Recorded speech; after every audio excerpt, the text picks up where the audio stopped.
Ty Majeski, driver of the number 98 Ford for ThorSport Racing. Ty, why don't we just start with you? Just quickly run through your lap out there that put you on the front row for tomorrow. Yeah, solid lap. It's always a trick here, understanding how much to slow the truck down in qualifying, just because we pick up so much speed from practice. For whatever reason, it's all of a second here. One of our biggest tracks that we pick up on from race trim to qualifying trim. So it's always you're downshifting in turns 1 and 2, so always a trick to know how much to let the truck roll and everything. But yeah, hit it good today. I've had pretty good history qualifying here. I think we sat on the pole here last year as well. So similar setup, and yeah, hopefully we can close the weekend off this year. If you have any questions for Ty, please raise your hand. We'll get a wireless microphone to you. Go right back there. Harry Loomis, the podium finish. Ty, like you said, this is your second pole in a row here. Last year, you had a great truck, led 55 laps, but the late wreck with Zane.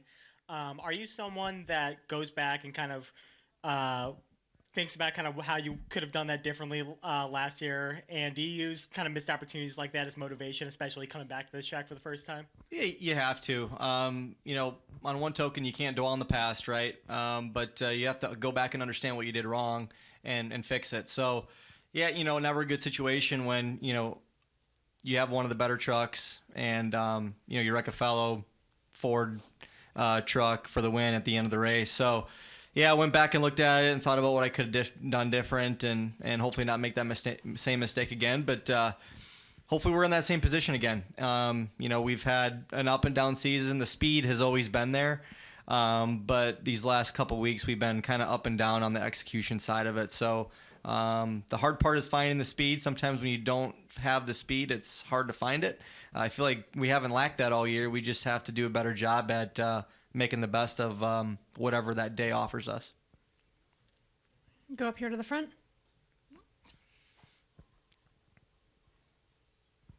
Hey, Ty, Brad Harris from FrontStretch.com. And you mentioned you guys have speed off and on. I mean, how big would it be just for overall going to the summer stretch just to get a win, just to kind of kickstart going toward the postseason and just kind of going to this part of the year?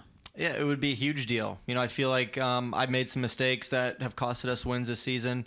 And, Joe obviously missed a call last week at Charlotte, but the moral of our team is, we win and lose as a team. There's no finger pointing. We just have to execute better, make better decisions when it counts. And that goes to me and Joe and our pit crew and the spotter, everybody. And we had a good team meeting this morning and trying to collectively get everybody moving the right direction. Like you said, the speed is there. That is not a concern. We just have to, make better decisions when it counts, and these races will come together. When you have speed like that, it's inevitable. So have a lot of great racetracks coming up for us here these last 5 or so before the playoffs, Richmond, IRP. And of course here are probably 3 of our best 5 racetracks right here in the next 5. So excited to get going. We have to turn our season around and get hitting on all cylinders when Milwaukee comes around. We're going to go to Dustin over on the right, and then we'll go to Cole in the middle.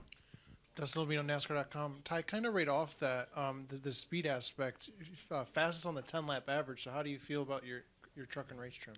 Yeah, I feel good about it. We had maybe some potential weather coming in, so we wanted to do a long run, firing off in practice as long as the truck was close and kind of see where it went. So feel good about it. I don't know how many guys actually did 10-lap runs to know if, that 10-lap average has any merit to it or not. But regardless, I feel like the truck has good balance in it, good speed. We made a couple small changes from last year just to try and help some of the things I was fighting on the short run. And I think we've hit on those. So as long as we can, keep the truck turned on the long run, that's always the name of the game here is brake heat. There's a lot of heat build up in the front and, hard to keep these trucks turning on a long run. So, yeah, I think we've got a really good truck for tomorrow, and hopefully we can keep the track position all day. Go to Cole. Cole Cusimano with the Kicking the Tires. Ty, congratulations first off. I'm curious, how do you feel about your truck going into this race compared to years past at Gateway? Just given like Dustin said, the 10-lap average, obviously the fastest truck in practice and qualifying. This is one of the racetracks I've got quite a bit of experience at. I've run a couple Midwest Tour races in a super late model here in 16 and 17. And I think this is my 4th truck race here. So this is probably one of the tracks I have more experience on than not, and I've just kind of always taken to this place. And Joe and I, obviously Joe's he's a great crew chief, but he's really good on the short tracks like Gateway, the flat ones. That's what he grew up racing at.